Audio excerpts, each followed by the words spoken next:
Hey friends, happy Saturday morning. It's going to be a beautiful, beautiful day.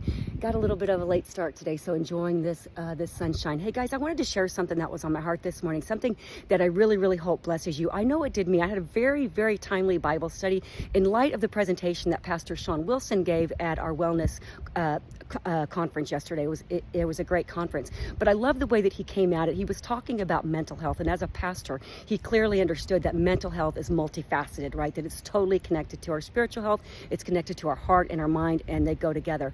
But he was talking about how if we get a text or if we get a feeling that someone's said something or done something, and we feel that it's perhaps wrong, that we need to take that thought and we need to cross-examine it. That we need to say, okay, is this feeling that I'm feeling, does this go with the person's character?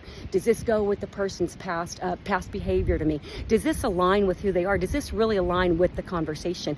And he said that, if we can do that, that's a great way to protect our mental health, because we don't jump to conclusions, because we look at what someone says and we take it like in a court of law, and we really cross-examine it. And then at the end of the day, if we're still uncertain, rather than reacting, that we go to that person and say, hey, this is the way that I felt that you said it. Is this what you mean? And so I couldn't help but think how spiritually profound that was, because in 1 Samuel 27, and I highly, highly encourage you to go read it, David said, and it said, David said in his heart that I shall surely perish by the hand of Saul, and that there's nothing better for me than to speedily escape to the land of the Philistines, and surely Saul will despair of me. So this led to a chain reaction of events that led David to a massive backslide, and not just him, but 600 of his men. The Bible tells us that he spent 16 months in the land of the Philistines, and that he was marauding and banditing for the other side. Talk about backsliding. But he came back to the Lord as he always did. But this was the point. If David had taken the time when he had that thought in his heart, and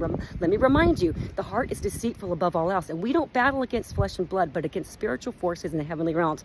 And where does the devil attack? He comes to attack our heart and our mind. And just like in the Garden of Eden, he says, did God really say that? Is that really what God meant? And pretty soon you're like, So if David would have taken the time to sit down and, like in a court of law, to say, is this God's character? Does this go against what God has promised me? Is this consistent with God's past behavior? And all those would have been no, because he would have remembered God had promised him the throne. God had promised David the throne. God had promised to protect him. God had promised to walk with him through everything. So if David would have just taken the time to refute that thought and said, nope, this is not what God says. And we can do that. We should do that every single day. If we have those thoughts, sit down in the Word and say, what does the Word say? What does God's promise say? Let me not jump to conclusions. Let me remember that this could just be a spiritual attack, and if I fall for it, there could be devastating consequences. So guys, I really, really hope that blesses you. We have got to be discerning more now than we ever have before. So we've got to get in our Word each and every day, and we've got to just take those thoughts captive, to sit down and say, is this really, really true? I really, really hope that blesses you guys. I'm going to finish up this run, and Larry and I are going to get off to a fun weekend. It's going to be a great day.